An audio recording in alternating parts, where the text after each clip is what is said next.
All right. Well, we'll get this rolling here. Thanks for coming, everybody. Appreciate it. We got a couple things rolling for things. If so, new members. Francisco, you're a new member. Tell us why you got started in this stuff. Well, I around Christmas time, my girlfriend and I decided to go take a trip to Joshua Tree, and we were looking at the telescope sort of tours that you can take. And I thought, well, for that amount of money, I can buy a telescope. And then that quickly devolved into yeah, that quickly devolved into I mean, that was December, and I now have I've got a couple decent reflectors and a refractor. And I've got an OK mount, and actually a couple of OK mounts, and then one of the first times I did, I was doing visual because I thought that was, everyone's like, no, start with, they're two completely separate hobbies, and I listened to that advice, and I was like, visual is great, and I built a nice collection of eyepieces, and then the first time I put my, brand new iPhone up to the eyepiece to take a picture, I was hooked, and I was like, that is amazing. And so I go back and forth, sort of depending on the weather, whether I'm doing visual or if I'm doing photography. And primarily, most nights I'm out there with just a simple SV Bony, SV 503 with a field flattener. It's 80 millimeters and a inherited Canon T1i DSLR that I modified myself. I'm a fairly handy person. I'm into sort of electronics and all that stuff, and so I was like, oh yeah, I can totally take out the IR filter in this, and I did, and the camera still functions. So yeah, so that's how I got into it, and it's been since the beginning of January. I think is when I started getting into it. Steve's eyebrows went, whoa, okay, he's dumped into the black hole of astrophotography. Bear in mind that the true meaning of a black hole is where all your money goes when you start getting involved in this hobby. Oh, I am not immune to expensive hobbies. I've gone between, for a while it was watches, then it was cars. Computers has always been one of my expensive hobbies, and this just felt right up the alley of all of the other ridiculous things that I do when I'm not, toiling away in front of a computer. Well, welcome to the club. Welcome to Thank you. astrophotography. Thank you. I see Steve Hallman back again. Welcome, Steve. It's great to see you. Thank you. Thank you. I am back. But I've been doing astronomy while I've been gone. What have you been doing? I would call it lazy astronomy. So I got one of those crazy automated telescopes. Oh, kind of screw in the tripod and press the button, and it aligns itself and focuses itself, and then you pull up your phone and you hit what you want it to take pictures of, and it slews over there by itself, and it tracks it and does real-time stacking of imagery and kicks out a picture. So although I've been also putting together new projects, little small projects you can do with a small telescope. At some point in time, I'd certainly like to have you do a presentation on that. That'd be great. I'd be happy to. Outstanding. Well, welcome back. Thank you. If there was a whole lot of people here, that I was going to try to get a consensus about when we should have another in-person telescope set up, but I think and Francisco, since you're the newbie here, what we've done in the past is to select a location locally in San Diego where we can have people who have questions about their astronomy rig or their astro imaging rigs, how to set it up, things like that. We actually do an in-town setup where we've got, the beginner guys and the experienced guys, and we all sat around and occasionally drink a beer and watch and answer questions specific to setups and tracking and things like that. We did that once last year in August and had a really good turnout. We're going to do it again sometime in the next couple of months. I'll put out the call on just the AISIG site see how much interest we get on the thing. Last time, Ken, I think we probably ended up having 30 people in the front yard or something like that. Yeah, I thought that was a good Wow. session. Yeah. So That I sounds think, delightful. oh, it was really good. I mean, it's put together a nice. Ken brought out his refractor rig and you know, current camera and stuff like that, and bolted it all together. And I've got some pictures of people standing around going, "Really? This is how you do it?" So we'll end up doing that again sometime in the next couple of months, just to, and we'll make sure that the word gets out for everybody. That would have been really helpful getting into it because I had so many questions and I just bought a lot of gear I don't think I ended up needing, and now I'm sort of in the position where I'm traveling to Texas for the eclipse, sort of almost unrelated. A couple of guys at work want to go camping out in the wilderness in Texas, and I was like, yeah, I'll go because that happens to be on the same day that the eclipse is happening, and I have no idea how to take pictures of the sun. So I've been taking pictures of very dark things. I don't know how to take pictures of anything bright. So that'll be fun. Yeah, I think most of California is heading to Texas. I don't think Texas likes it very much. Um, they've declared statewide emergencies. They've closed down roads. They're doing all sorts of fun stuff. It'll be fun. Oh boy. As I mentioned, Russ Croman of RC Astro is going to join us next month.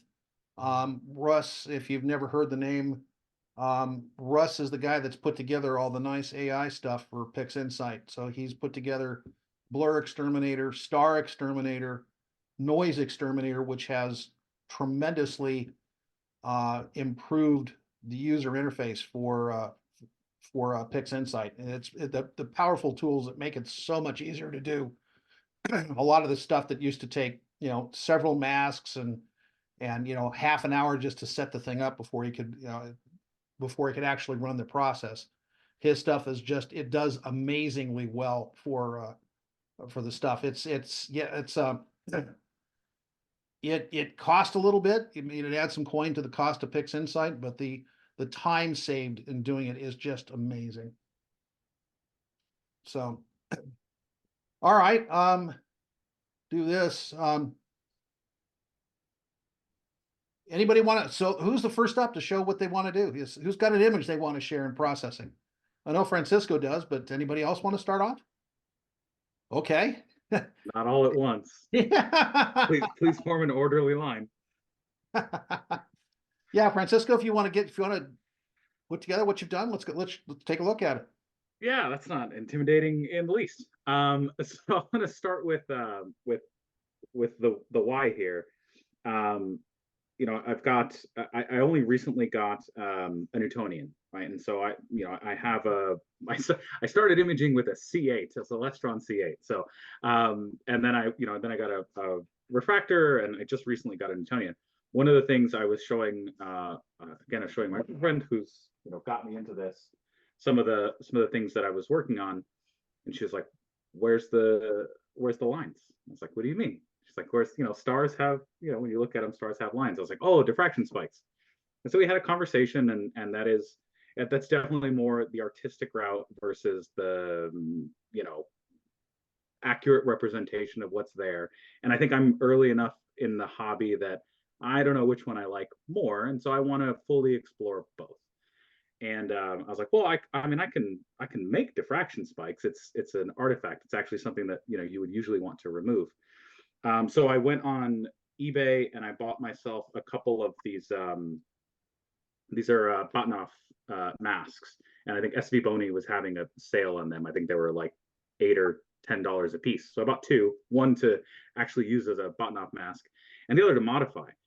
And I was like, all right, well, I mean, if I can have it be anything, what would I want it to be? And I decided I wanted to replicate the diffraction spikes that are in that show up in the images from the James Webb. And so I did a little bit of research on, well, why is it the specific shape that it is? And I did some prototyping and some changes, and I ended up 3D printing this inner mask and swapping out. So I removed the Batnoff mask from the other one. So I still have my actual Batnoff one. And I created this, which allows me to get the sort of the 6 diffraction spikes on the outside, and then the the trusses that hold up the, you know, the secondary. Secondary. Yeah. And this took a lot, it took a weird amount of effort because my brain said that the trusses should come from this flat portion here, and that was wrong. The diffraction spikes on James Webb don't come from the overall shape of the mirror assembly, they come from the shape of the individual mirrors. And I didn't catch that at first. And so the first round that I printed, I was like, oh, these spikes are wrong. There's too many. So I went back and changed it. And this is sort of a more accurate representation. The actual telescope, you know, sits with on the hexagon, the points are on the top and the bottom, but the mirrors themselves sit this way where the tops are flat. And so that took a little bit of understanding. And then I just built this, I don't know, a day or two ago. I wrapped it in gold so that I know which is which when it's sitting in my bag. Because, you know, it's James Webb. It's got gold mirrors. See, it should be gold. And so I took it out there, and the object that made me fall in love with astrophotography is Orion, and I'm sure it's the most imaged thing in space, right? It's bright, it's easy, it's right there. And so I spent some time. I think it was a total of maybe 30 minutes the other night, just imaging Orion, and I like it because it's a target that I know now. I've probably spent maybe 12 hours imaging it throughout the last couple of months, and so I know it well, and I knew I was going to sort of get an understanding. So with all of that preamble out of the way, let me show you the image. Share screen. I'm going to share this. I don't need you to share sound. That's fine. And so this is how it came out. That should look okay. Can everybody see that all right? Yeah. Okay. So I like it. The diffraction spikes came out almost exactly how I wanted. I think some of the what should be the minor secondary sets are still too big. That would be in this one. That's the one that's sort of up and down. And so I think there's some tweaking for me to do in my design. I think the lines of the struts were too thick, and so I think it was creating too much of a diffraction. Although that's an entirely ignorant guess. So I don't know. We'll see. I'm gonna go try out some other stuff and see what happens. I also happen to think it's too much. I think it's a lot, especially on some of these less bright objects. But I mean, it functions even on these little tiny guys, right? Like there's a nice little diffraction spike. I think it makes so one of the things I want to shoot next is like the double cluster, because I think that would be almost overwhelming, and I want to see like, okay, what is the most that's going to come out. So this is about, like I said, this is about maybe about 30 minutes worth of data on Orion through an SV Bony 503 on an AVX with a Canon T1i that I astro modded myself. So yeah, that's what I wanted to share, was this interesting. So I'm like, all right, what other telescopes now do I want to emulate the appearance of? And I'll probably build a mask for the Hubble, that one's easy. That's just a cross pattern. And I think for comparison, I pulled up some. Oh my goodness, where did my window go? Thanks, computer. For comparison, this article shows, I guess they actually have pointed Webb at a very specific section of Orion. And for comparison, this is what that image looks like. I couldn't identify exactly where this was on Orion. I don't know if you guys know the target better than I do, but yeah, it's like, all right, so it's got the 6 main points, but their minor one here, their up and down, is a lot smaller. So just some little tweaking that I want to do. So Very cool. Yeah, thanks. By the way, the Orion Nebula is actually one of the harder things to image because of its dynamic range.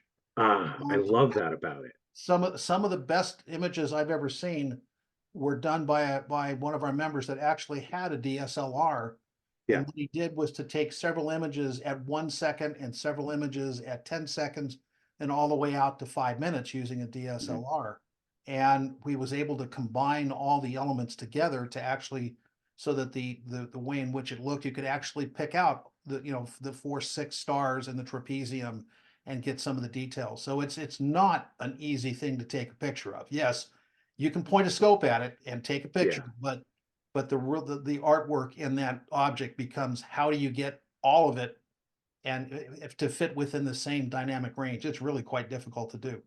It is tricky, and actually, for me, when I'm doing post processing, I stop before the trapezium blows out. That's my barrier, because to me that's such an interesting part of the thing, that I never want to lose that, and so it is difficult to try and get the additional detail in the outer, like nebulosity, and keep that, like to your point, that dynamic range. But yeah, it's just a beautiful thing. Cool. Anybody else got questions, comments, thoughts? I thought that was really nice. Thank you. I'm going to share, this is probably like, maybe an hour or so on Orion, without the diffraction mask on it. And so, to your point, if I can't make out the trapezium, it's gone too far. So this is what I'm used to. And yeah, this is probably about an hour's worth of imaging. Mm-hmm. So yeah. Out of curiosity, what else have you tried imaging? I tried, where's my bucket? I tried, oh, this is fun. This Where is, do you live that you have clear skies? I mean, Oceanside? oh, Not, yeah. I'm gonna have to drive up there. Oh yeah, definitely not like in San Diego. No, I don't think you could do much of this in San Diego. Although, the backyard here is not that great. The neighbors always have their lights on. And when it finally gets dark, there's a coyote in the bushes behind somewhere. So it's a fun combination. I did try and image Rosette, which is this one. So Ooh, no, that's good. Wow. Very nice star color. Yeah. Huh. And you've been at this now for 3 months? Yep. Congratulations. This is really good. Thank you. I'm thoroughly impressed after 3 months, because at 3 months I was still trying to figure out, I was thinking about taking my telescope that I was using and turning it into a flower pot. But this Oh, I've had those thoughts. this is quite good. Out of curiosity, what are Thank you using for post-processing? What's your processing stuff? I go really, that's funny. I'm going to say this knowing the hardware side. On the software side, I go really cheap until I know what I'm doing. So I'm using Cyril, and GIMP. Oh, okay. Yeah, and I'm using the guides generally from Nebula Photos, that guy on YouTube. Mhm. I probably learned all of my post processing from watching his very well done videos. So yeah, just Cyril and GIMP, with a couple additional scripts in Cyril, to do, because I don't take flats. I don't fully understand flats and lights and bias frames. So I'm just like, but it requires it, so I had to go get a different script and install it that didn't require bias ones. So I do take darks, I will admit, because that one's easy. You just put the cover on and hit go again. But bias and light, or not lights, but like the bias ones, I haven't done those yet. I think it's probably more important on the C8 than anything else, but I don't know. I've been looking at PixInsight, but that's kind of a purchase right there. I could get PixInsight, or I can buy like a Teleview. So it's tough. Yeah, but you only have to buy it once. That's true. That's true. The PixInsight has, I started doing PixInsight back around 2008, and there was very definitely a strong bias toward either PixInsight or toward Photoshop and a few of the other, and some of the other programs. It was an interesting, and there still is folks who tend not to use PixInsight and tend to go toward Photoshop and some of the other programs. And a lot of it has to do with PixInsight. The learning curve looks like a cliff with a major overhang. Yeah. It's a huge toolbox to be able to figure out. I think one thing that's helped is that there is an enormous amount of YouTube videos out there from some from very good people who have been able to figure out some of the simpler ways to go about making pretty pictures out of it. It Yeah. has become incredibly powerful. But yes, once you get it up front, I've had it. I don't know. Like I said, I've had the original ticket since 2008, and Does it include updates oh in yeah, that single purchase? absolutely. Okay, Yep. No, it's fully updated, good. and very very rarely will you have to buy anything else. But I think there's a couple of folks, Russ Croman, that has made some remarkable processes that are well worth the extra expense to get. Um, but yeah, well, thank you very much. Your image quality for being at this thing for for 3 months is really quite good. I suspect you will learn quite a bit from this group. We've got a really good group of imagers that's very active and and up on the AISIG group, feel free to ask any question. You'll get a lot of responses out of it. Yeah, and I think just the power of the internet is what allows a novice like me to get up to speed somewhat quicker at my own pace and my own time. I don't have to wait for in-person meetings and things like that to Yep. ask certain questions. And so I think yeah, I definitely am standing on the shoulders of all these people that have spent tons of time putting in hours to make content to say like, all right, here's it took me. I am ashamed to say how long it took me to figure out how to do a stretch. Like it took, I mean, I'm talking weeks because I couldn't figure out the sliders in GIMP. And then I watched the video and I was like, oh, that's what that is. So yeah, thanks to everyone that's in the hobby already. That makes it easy to get new people in because yeah, it's tricky. In the past, I would say since 2018, the club has grown from roughly 500 people. Our membership is now over 800, and I would say that a good portion of this is due to social media. Most of the members that are starting to join have a much earlier interest in getting involved in either electronically assisted astronomy or imaging. I think that's the big driver. I also think the other driver is that the Hubble Space Telescope never had a Facebook page associated with it.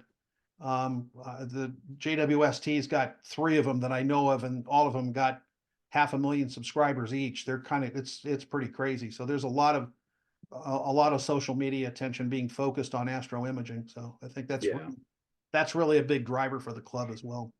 And it's one of the only sciences where amateurs can make a difference. Like we're not going to invent some new nanotechnology in our garage, but somebody on this call might find something very interesting in that very, very large expanse out there. And I think that's one of the things that attracted me to it as well. It's just like there's a lot out there for everyone to look at, and any bit that you do might help someday. So I think for me that was a big draw. Like you can actually get involved in something scientific without having to have a PhD.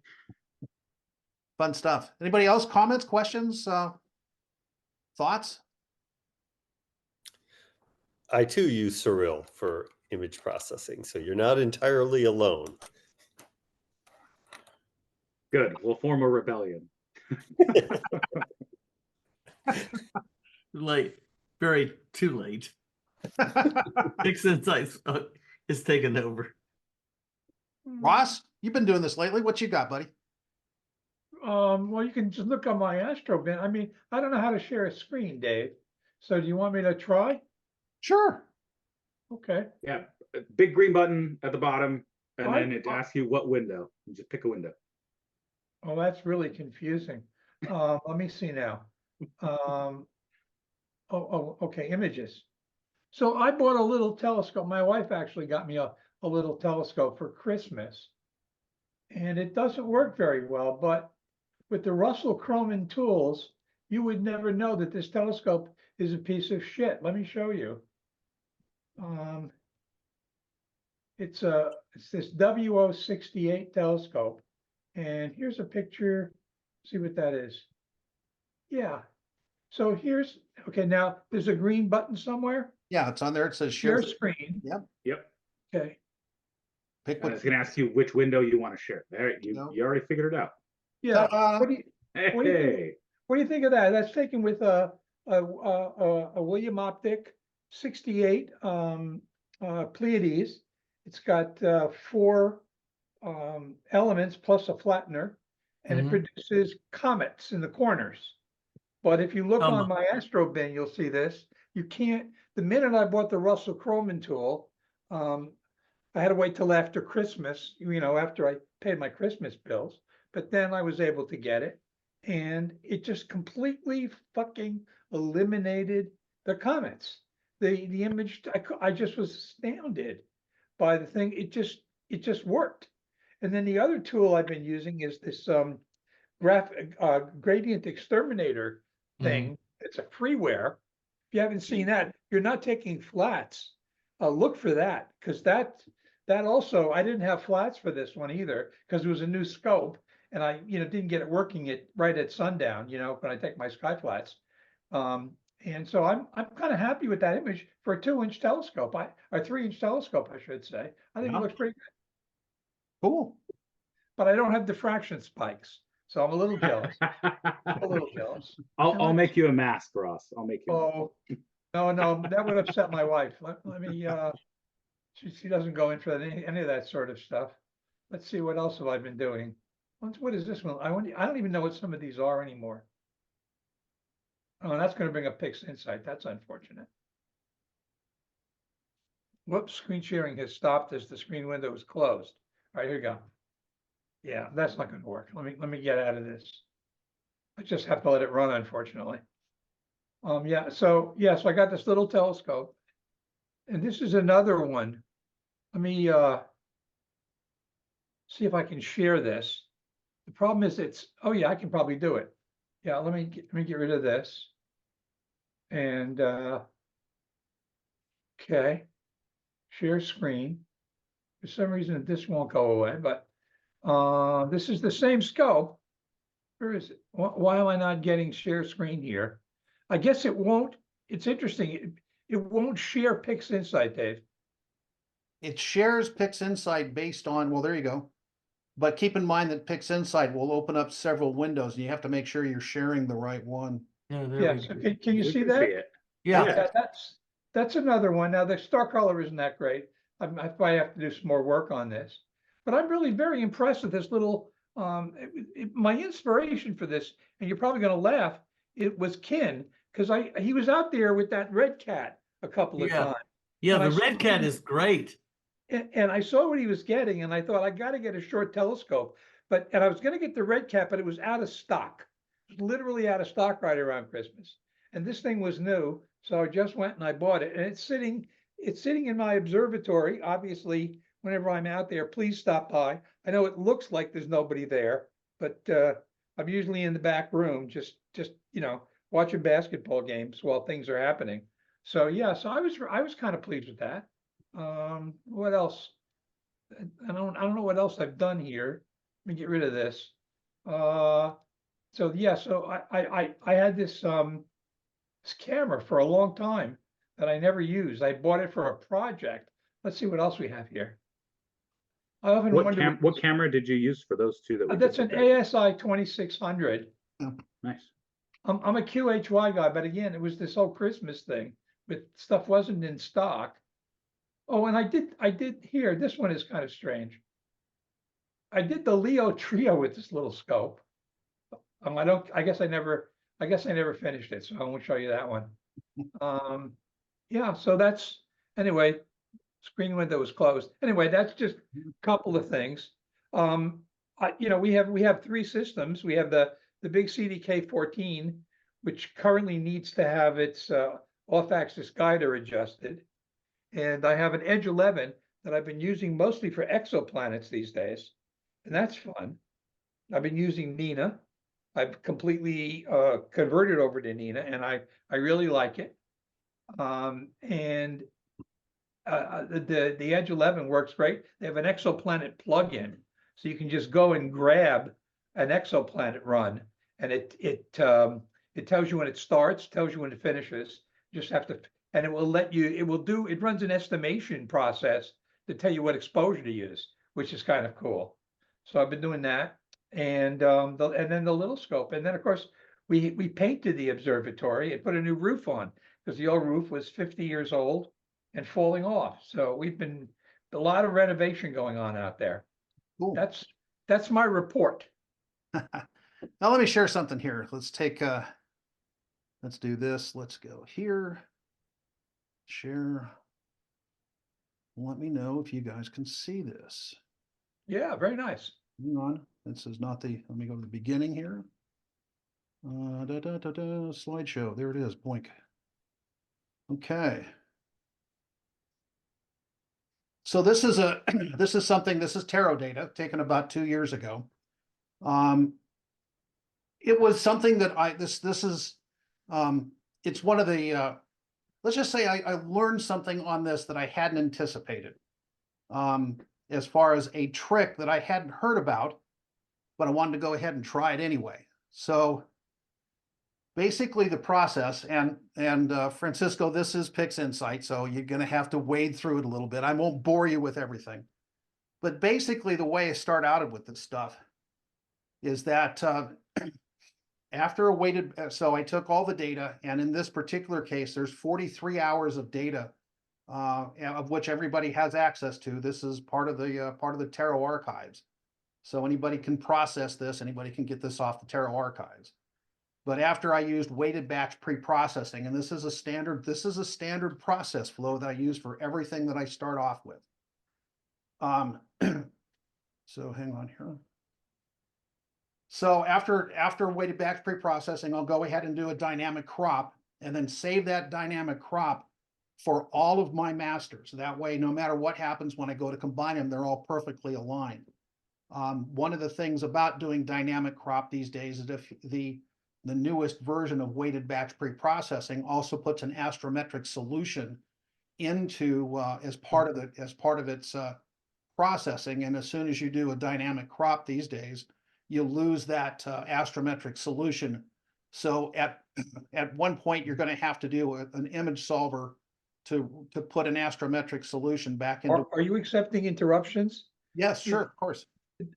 The way I've been running WBPP, it does a crop at the end, and I'm 90% certain I use I'm not losing the astrometric solution. Has anybody else experimented with that? Can you confirm that? It's been a while since I processed anything. So but my memory, Dave, is the latest version has this auto crop at the end. Have you used that? I have, and I don't like what it does. Okay. It doesn't necessarily. It doesn't. It takes to the auto crop of weighted batch pre-processing. A lot of times takes too much of it out. It doesn't for mine. It doesn't for mine. I guess I don't know why. Okay, but I get it. I understand.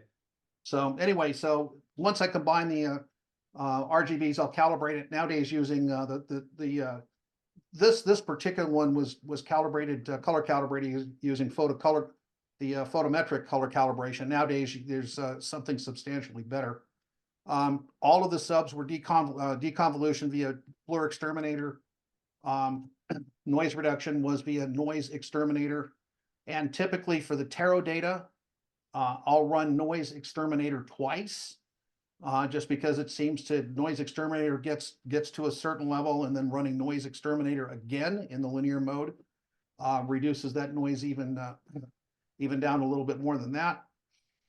And at the end of it, nonlinear stretch, and I'll either do it just manually because I like playing around with histogram stretch, but I find that Bill Blanchen's pixel math expression also works quite well if you're trying to keep all your master subs to the same histogram level, because he's got a couple of tweaks in it that you can use on that pixel math expression that'll fix that. Anyway, so at the end of this is what I ended up with. I'm not doing the S, because this one right here, I'm just going to work on. I'm just kind of showing you what's happening with the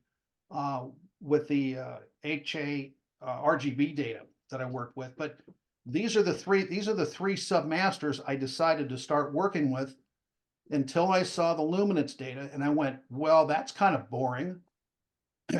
On the other side, that HA data is really good. There is a tremendous amount of HA data in there.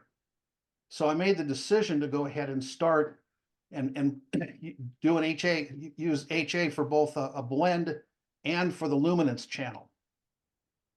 Mhm. So in this particular instance, and again, what I did do was once they had been stretched, I went ahead and removed the stars. Now lately, I've been working on actually removing the stars in the linear mode. Working with a couple of other guys, we found out that actually you get a little bit better control of the stars if you actually remove them in the linear mode and work with the stars after you've already stretched your initial image. In any case, in this particular instance, I went ahead and pulled the stars out after I'd stretched them.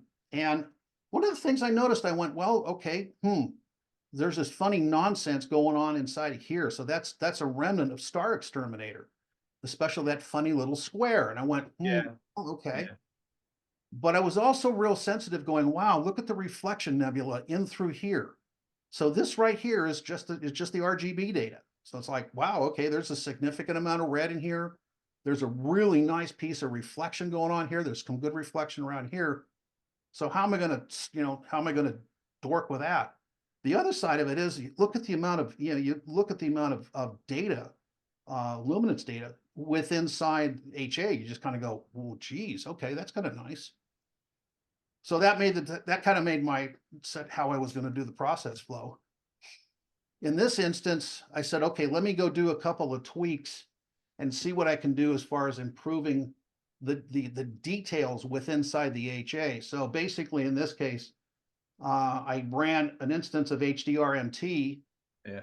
and also MLT. So multi-scale linear trends, and it's really hard to see here, but again, everything I'm doing, I'm not trying to do in big giant jumps. The intent is just to make some small tweaks. So if you kind of look up here, you see a little bit more data up in this area up through here. If you compare the Fox Fir Nebula right through here, you compare it back over to here, those two tiny, a couple of very tiny little moves gave me a little bit more data to play with right through here. And again, you look down here at the cone and over to the little tweaky thing over here, you get a little bit more higher outline on the cone, a little bit darker type stuff going on in there. So that made a little bit of a difference. I went, okay, that's enough of that stuff. So now the trick is, how do I deal with that crap in the middle? Well, I hadn't thought about it before, but I went, well, let me try game. Because typically if you're using game, it's a galaxy mask. Yeah. Well, let me go try to do something else. So in effect, what I did was to make a gradient mask for game. And there's the actual mask itself. And the end result was, there you go. So I was able to take out, now obviously that some of that artifact is still there, but I was able to take out a lot of that bloating and still retain some of that reflection nebula. It's not perfect, but it's certainly knowing that the end result, I'm going to blend in that HA data, which has got huge amounts of data and detail in through here. I knew that it would probably get masked up enough that the end use of the game mask to knock down some of that artifact in there would be kind of helpful. So in the end, so I did combined the RGB and HA masters, and ended up with this guy right here. So there are a couple of things I used: dark structure enhance, and Russell Croman's got color corrected HDRMT that I applied to this. So got some pretty nice details going on in there. And the next trick was, okay, what I'm going to do with the stars. So again, playing with the stars, I found that at least in the case of the tarot data, it's really easy to take and play with the stars and reduce the stars using just simple application of curves. And in the end, it was like, okay, so let's do a little bit of pixel math, and let's blend these stars back in using a little bit of pixel math. And in the end, and that's what it ended up like at the end. Dave, when you do the blending at the end, does it take you like 15, 20 minutes, or going back and forth, or even longer till you get the blend the way you like it? Is that your typical experience, or You're talking is there about a trick? blending the stars back in or blending? Well, you could answer it for both actually, because I have trouble figuring out whether, you know, more, whether it's what people typically do. I'll just put it that way. What I have found since this was done a year ago, and a year ago, Right. I was using the NRG, the NBR, and the narrowband RGB script. Nowadays, Okay. I use Bill Blanchin's Pixel Math, Okay, and that takes 10 seconds. really? Yeah, so Okay, once you've gone through it and you've created the clones and the star mask for each one, okay, using Bill Blanchin's methods for narrowband or for he actually has an HA RGB combination pixel mask. yeah, okay, I'm gonna look that up, thank you. Yeah, that takes it's 5-10 seconds at best. It's very quick. And nowadays, with the latest version of PixInsight, you can now get a process. He now has it set up so you can add that as a process, as a full process, into PixInsight, as opposed to just having some pixel math. So he's really improved the ability to use those things. I understand, okay, I'm gonna look it up, thank you. So in that case, typically, I'll knock the stars down separately. And the nice thing about using Star Exterminator, you get stars and no background noise. So there's when you shade this, when you use the shade button on his on Star Exterminator, you get stars and no noise and no background. It's actually quite nice when you blend them back together. Hmm. So again, that was kind of the trick, was how do I deal with this big giant star in the middle and still maintain some of the details with inside the reflection nebula in the Fox fur out here, things like that. The other thing I did, and I've had mixed reviews, but I went ahead and did an SHO version of the thing. And again, this is an SHO in the Hubble palette, using Bill Blanchin's narrowband equalization pixel math expressions.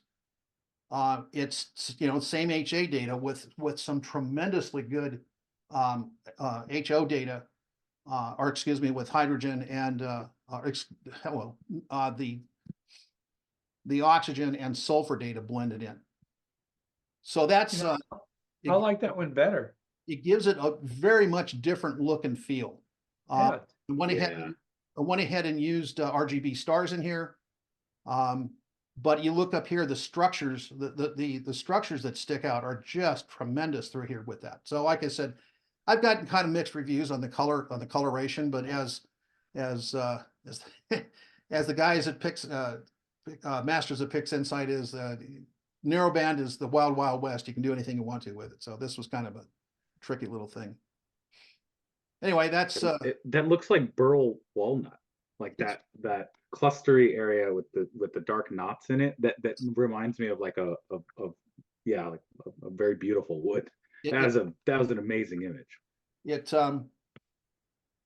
It was fun to put it together because I had no idea what it was going to look like when I came out. It just not even a clue. It was like, oh, let's step through this and see what happens. So it kind of like once I'd gone through the pixel math to put it together, it was like, oh, hey, look at that. And there's some in Bill Blanchin's methodology, there are several variables that you can play with as far as strengthening the oxygen, or strengthening this, putting a higher value on the sulfur.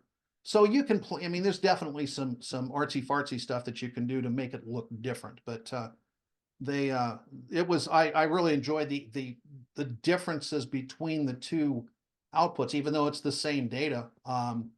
There's the same structure. The coloration difference between the two, and the highlighting, the difference between the highlighting between what you can see in the HA RGB version versus the SHO version is really different. Anybody else got something to share? I'll chime in on Blur Exterminator. A year ago, when we could actually image in the winter, my telescope, my NP101, the optics pinched at about 30 degrees. Okay, so there wasn't enough room. The glass was getting pinched by the contraction of the metal cell.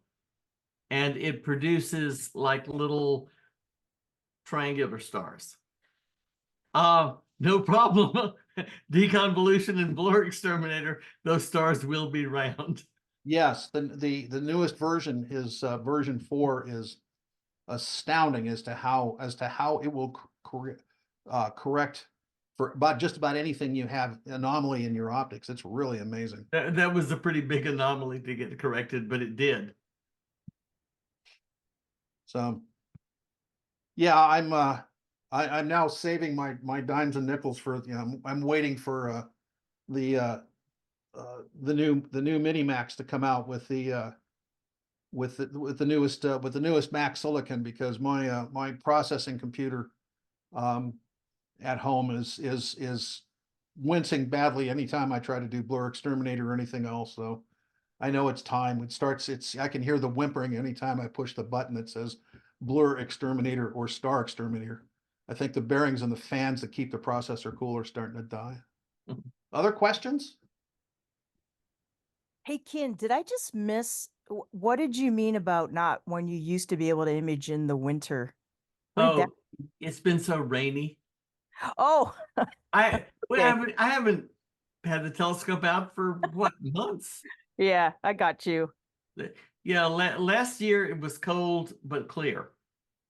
This year I it's been off and on and rainy most of the time, or cloudy most of the time. Yeah, I get it. Big storms coming this weekend again, I guess, too. Yeah, so- isn't that great? Yep. Ah, that's unfortunate. Yeah. My C8's still outside. It's outside. Last night was surprisingly clear up here, Mhm.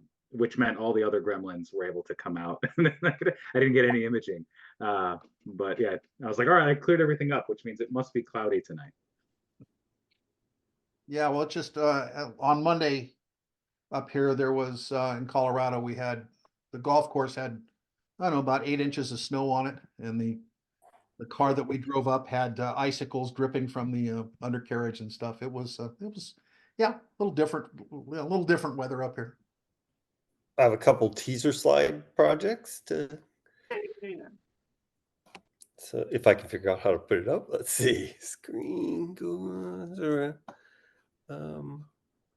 What? Let's see. Audio. Screen recording. Deny that. Okay. Let's see. How do I do this? Windows. Is that Chrome tab? Chrome tab. That's what it is. Here we go. Share. And this. Okay. Can you see that? Oh yeah. Okay. So here's a little, so I put together a series of little one slide teaser projects. So this you'll recognize as a picture of the Lagoon Nebula. I do all of my imaging from my back deck, which is I can see downtown San Diego from my house. So it's all Bortle 6, which is not good. 2-hour collection, but even at that, there are a number of really bright targets like the Orion Nebula. This is another one that is so bright that you can, even in terrible sky conditions, you can look at things. And in this case, it's spotting Bok globules, which are the condensation regions in these large nebulas in which stars actually form. So one of the things you can do is take those pictures that you have and kind of look closely at them and see if you can spot these regions where you can see that there's like a small central area of condensation of gas. And those are where their stars are actually being formed. Let's see now. Here's another little project. Spotting asteroids. So you can see these two pictures of the sky November that I took in November, and I drew a little dashed triangle for just to help the eye orient itself. And you see the little two-ended arrow. You can see the asteroid Vesta move, so you can actually track a large number of asteroids. And by the way, this is with not only is it in Bortle 6, this is with a 2-inch aperture system. So 2 inches, tiny scope in a terrible skies. These are some of the things that you can do. Let's see. Here's another project, which is measuring the distance to variable stars. This particular star is DY Pegasus. This is a 3 plus 3.5 hour collection. Each few frames are summed together, and those are each of the little dots. So you collect 900-ish pictures, and you plot it all out. And you can then, by measuring the periodicity and the little, you can go to the literature, and there's an article quoted in the upper right-hand corner there. You can actually read out what the apparent magnitude is versus its absolute magnitude. And you put, by the way, your picture data into another piece of software and tell it what some calibration stars apparent brightnesses are, and it'll read out for you what the apparent brightness of your variable star is. And then with a little bit of math, which I would expand on in an actual presentation, you measured an apparent magnitude of 10.4 for DY Peg. Its absolute magnitude is 2.2, which you would read off the chart in the upper right-hand corner there. And with a little bit of math, you can calculate the distance that you're measuring this variable star to be 1,440 light years. And you can go look up then what the reference value for people who have real equipment, like Palomar, can have measured these things at. And you can actually get, not, it's not exact, but you can get in the ballpark of the kinds of distances that things like Cepheid variable stars are. So I thought that was kind of cool that you could do that with simple equipment. And Francisco mentioned that you could actually do science. Well, this is kind of even like the next step, where you're taking the data that you have and making numbers with it, because science likes numbers. Another thing,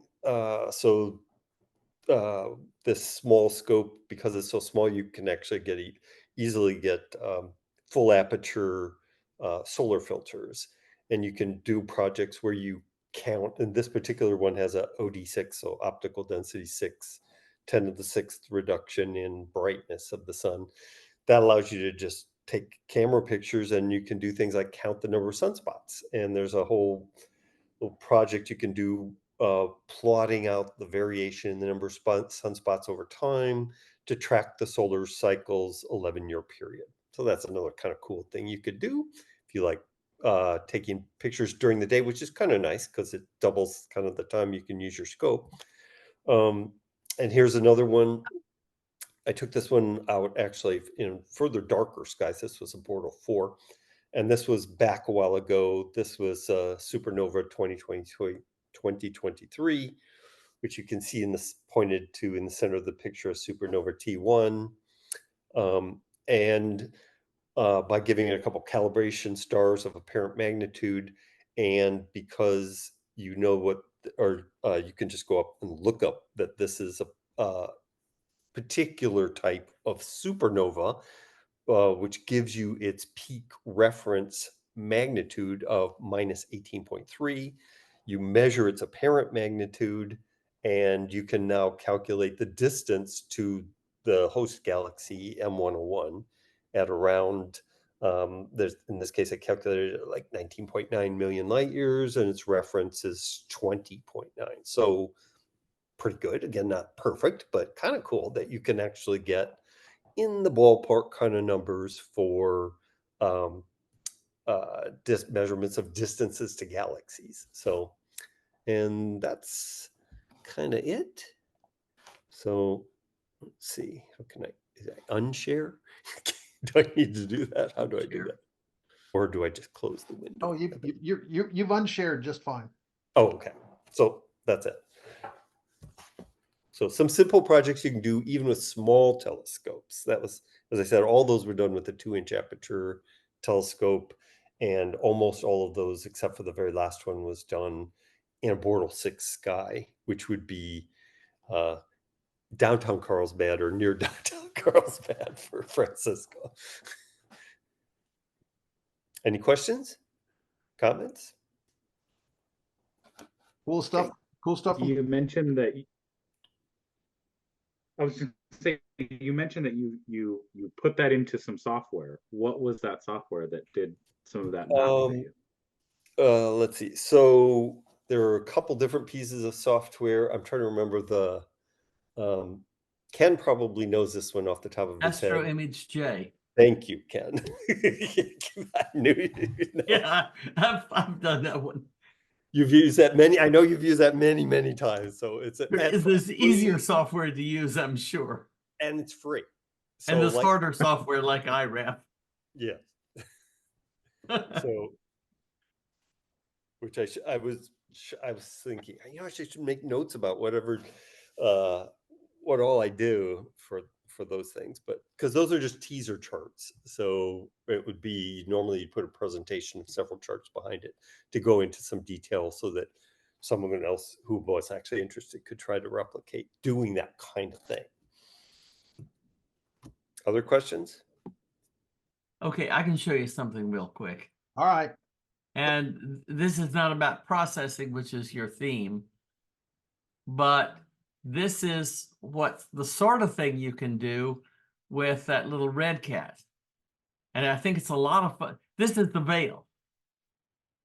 Well, I get the whole veil, right? Now, this was done 2 years ago, so I really ought to go back and reprocess the data using all the new tools, because I think I get a little bit more of the structure, you know, within the kind of the confines of that veil itself. You recognize the section we always image off to the right, but that's the kind of field of view you can get. Now, of course, you have a limit in the resolution, but you can get these marvelous shots. And while we're on that subject, I save all of my, I make dark libraries, but I save the old dark library just in case I want to go back and reprocess. And I have learned that if I take flats, I need to save the flats, because it's easy to throw the flats away. You know, you'll save your lights, you'll save your darks because you've got a library, but the flats somehow have a way of, you know, being eliminated. But if you save everything, then you can go back and use all this new power that we all have that we just didn't have 2 years ago when this was processed. So, I mean, you almost have approaching terabytes worth of images. Like, how are you storing? What are you doing for storage? I've got 2 terabytes on my main computer, but I've got a 10 terabyte hard drive and a 6 terabyte hard drive. The 6 terabyte is kind of the working, that's where I'd save all of my lights on the main computer. Of course, this is a little artificial because I back up everything anyway. Everything gets backed up from the main computer and the 6 terabyte external one. But yeah, so I save all that stuff. That's the beauty of using a dark library, is you don't have, you know, gazillion darks. You can just save a master dark and label them by the exposure time. Yeah. And the gain, if you change gains. I don't really change gains on my camera. But yeah, you're right. You end up saving all that stuff. And the further you get into this, you want a very disciplined filing system to keep track of all this stuff so you can find it later. Yeah, just these like 3 or 4 images that I shared here was a mess. Oh yeah, like, you know. Yeah. But storage is cheap. Oh yeah, no, I again, I'm sort of a computer hobbyist, so I've got, I think, I think I've got 110 terabytes on my server. So I'm good. I'm all set on storage for probably all of the imaging I'm going to ever do. But I just don't know how like normal people deal with that amount of data. You're in the wrong place to talk to normal people. Well, well, I don't do what Ken does. What I tend to do is discard the original data and just save the masters, particularly when it comes to darks and flats. So each of my images has the darks and the flats in it. And in most cases, I've kept the lights, but lately with 100 megabytes for an image, it's just too much. And my feeling is, maybe I'm wrong, Dave will probably yell at me, but my feeling is that calibration is really not advancing all that fast. So the fact that I have my masters means that I can do what I consider to be the more difficult part of the reprocessing. So basically I have like 2 terabytes. I have a 2 terabyte SSD of some kind. I can't remember what it is. I built this computer too long ago, and that contains pretty much everything that I've ever shot. So also, most of my stuff doesn't come out very well. So I have that advantage over you guys. But No, wait, I wouldn't say that, but no, you don't know how many get thrown away, Ken. Cool. Thanks, Ken. you're welcome. Anybody else for this evening? I'm seeing no action from anybody. It's like, okay. Well, cool. I'll put out some stuff. If you guys have subjects that you want to cover, if there's things that are coming up that you see as far as new data processes, things like that, please let me know. I'll go ahead and put them a subject as far as the AISIG stuff goes. If there's some processes or something that you guys have some questions about, even specifics with inside of Pix Insight, we can spend some time diving into the specifics on that. We've got a lot of great imagers here who've got a lot of experience about how to do this stuff. So feel free to let me know some of your thoughts on what you'd like for subjects on these things. If nothing else, go ahead. Yeah. Yeah, I just thought I would check out what this is all about, and I really have no experience whatsoever. Where's the best way to get started? Somebody mentioned this Tarot data server that I could get imaging off of. Sure. Yes. So Tarot is a matter of fact, if you look at my icon up there under SDA meeting, Tarot is an imaging system that's owned by the SDAA. And what it does is that it's fully automated. You push a button, and as long as the weather's good, it'll sit there and take pictures all night long if that's what you want it to do. If you go to the website, there's a data request form, and you can request imaging data from Tarot. And depending on how many other projects are going on right now, there's 10 projects in Tarot for a total of about 212 hours worth of data. And as someone mentioned, the weather has been crap and Tarot hasn't been in operation very much. But typically, there'll be multiple projects running on the imaging system. And as long as the weather's clear, it will image all night long. At the same time, there is an image archive that has, several years worth of data on it. There's probably 45 or 50 data sets that you can have access to and figure out how to process. And they're all really, really clean data. Okay. So if what software would be, it sounds like there's a lot of different homegrown software out there to do all this.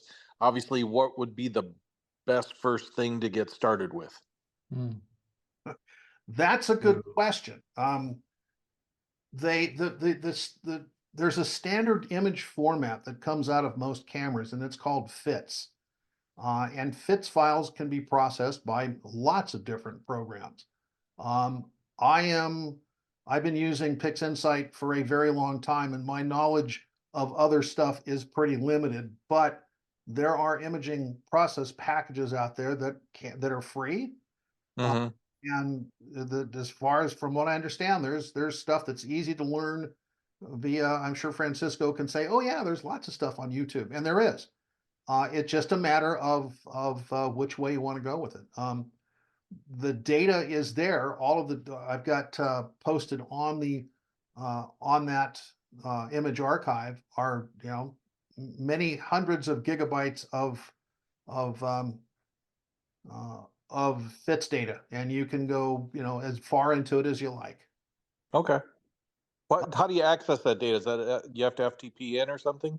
No, it's a shared Google Drive. If you send a data request to Taro at sdaa.org, I'll get to the invite, and I'll get the invite and send you the links to it. Okay. So Taro, how's that spelled? Is that Ptero?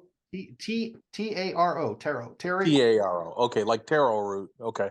yep, Terry Arnold Robotic Observatory. Ah, okay. Thank Who's you. Terry Arnold? Terry Arnold was Uh, Terry was a Dr. Terry Arnold was a longtime club member who unfortunately um, had got cancer for a second time, stomach cancer for a second time, and in the process, he knew that he wasn't going to make it, and he didn't want his wife having all this gear, so he donated roughly $130,000 worth of equipment to the SDAA. Wow. The scope that you see, the mount, the scope that you see at as a background for the SDA meeting, that is Taro running its very first night of imaging operation. Um, so that's the Terry Arnold Observatory. There are several telescopes. A matter of fact, the Cruisen Observatory, one of the telescopes and the mount in the new Cruisen Observatory is also part of Terry's donation. So it was pretty wide and deep. Wow. And the main thing is that Taro, we had to build it from scratch. We pulled the mount and the telescope off of his roof in downtown San Diego. Terry his goal was to do science in quite literally downtown San Diego. When we pulled the telescope off his roof, the airlines flying into San Diego, we could feel the tip vortexes coming off of those 737s hitting us in the head when we're pulling this telescope off his roof. That's where he was. He was so close to downtown, but his goal was to do very in-depth image science work using some narrowband filters from downtown San Diego. And his goal, he was bound and determined to do that. So That's pretty impressive. That's amazing that the club got that and then continued it, you know, kept it running and yeah, or moved it somewhere and is keeping it running. That's pretty impressive. yeah, he left an endowment to support the scope, Yeah. its operations, and it's been pretty reliable. I mean, it's been in operation since about 2016. Wow. Where is it? It's located on the property, the club's property at Tierra del Sol. Yeah. How often does everybody go down there? Or, When the weather's uh, when the weather's good, quite a bit. okay. There if it's pretty well populated on the weekends. You probably get again, depends on the time of the year. Summertime we might have 20 scopes on the public pads, and Cool. you know, the private pads are occupied, plus the private observatory owners have their telescopes up and running around. So it's a fairly active place in the summertime. Do people camp out there? I think I saw some forums about, like, you know, limiting your amount of camping. So what is that? Have any of you all done that? Oh Camped yeah, out there? yeah. Oh, There's RV. There's limited RV parking out there if you'd like to go out. Okay. You can't hook it up to anything, so it's all dry camping. But there's showers and bathrooms and a warming room because, well, in wintertime it's not uncommon for it to drop in the mid-20s out there. And in the summertime, you have people walking around in shorts and t-shirts in the middle of July because it doesn't drop below 75 degrees out there in the summertime. So lots of activity. We have a spring cleanup out there where we'll get everybody out going, and we have a big barbecue. And then Cool. in the fall, we have a fall open house. There's processes to learn how to open it up and close that stuff. Once you've been with the club for a certain period of time, you can run the LIP telescope. You can be a host for the LIP telescope. I don't know if B's still here or not. I don't know that I see her any longer. We have the new Cruisen Observatory, which has got two scopes in it that you can learn how to run, and you can check out the cruise and observatory for a night if you like. So lots of nice assets up there to be able to use. That's awesome. So I'm excited to go out there. Yeah, but I'm just trying to find the right sort of time, or maybe when there's an event or something. Yeah, I'm really excited for that. oh, good. Be good to see you out there. Any other questions or highlights or anything? I just wanted to comment, Patrick, if you're interested in trying Siril, SIRIL, that's free. You can go onto the internet, just do a Google search, and you can download it on your computer. And you can go to YouTube. There's an entire series on the channel Deep Space Astro, where that's what he does. He does surreal processing, and he shows you from basically how to load a file, the most basic stuff, all the way through very complicated processing. So that's a nice free place to start, so you can see if you like that kind of thing. Okay, And great. before you know, it's a great place to start without having to spend any money. Okay, thank you. I appreciate it. Sure. All right. I'm gonna You know, go. I have a little something I want to share since everybody here has been doing deep sky objects and nebulas and stuff. I have a 10-inch Dobsonian that I mostly do planetary with. So if I could share a couple of photos that I've taken here in the very polluted North Park area of San Diego. Absolutely. Sure, let me see here. Ooh. So that's, you know, a picture of Saturn that I've taken back here. Really, Jupiter is my favorite, obviously, since it's so big and easy to capture, and it has so many of the four Galilean moons that go across it that I often get. You know, I don't know if it's transiting across the planet, but you get some nice shadows on it. Here's actually the best photo I've ever taken from my backyard of Jupiter and processed through. Let's see, I acquire the image through fire capture, and I can't remember necessarily what I process it through right now. But you know, even in downtown San Diego on a nice clear night, you can get some nice images. Is that a thumbnail, or can you open up that picture and show us the full? Sure, let me see. Oh, I guess I could zoom in. I mean, it's not super clear, but at least you know you can see kind of where like some of the impact. It isn't. It's Yeah. only sharing your window that shows the files. It's not sharing whatever just opened the image. Oh, okay. Yeah. Well, I'm not sure how to share the other ones. Let's see. Yeah, I guess I can only show the thumbnails, but this is Mars when it was at opposition.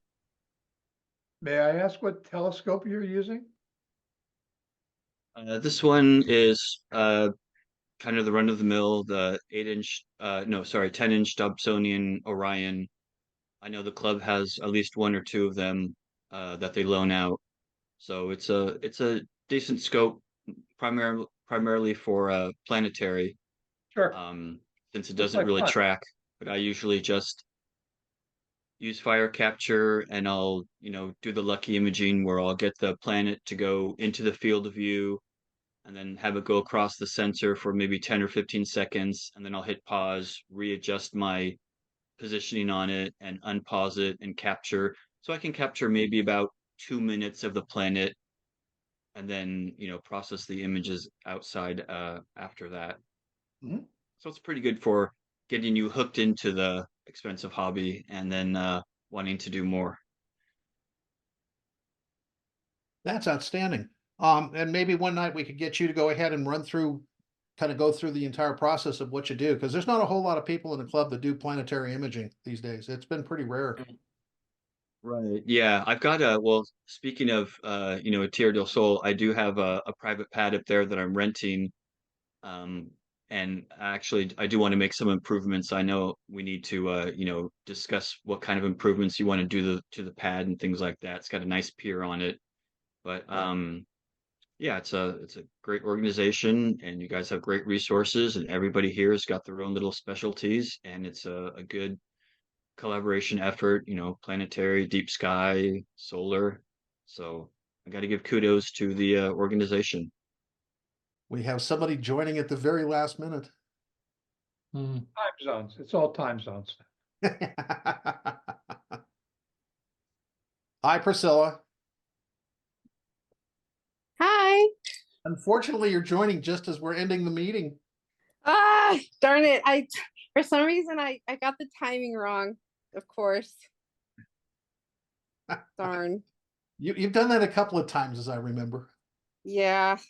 It's okay. We're recording this, so I'll post up the recording here shortly, and Awesome. you can see how you can see what happened tonight. But thank you for joining. All right. Anything else from anybody?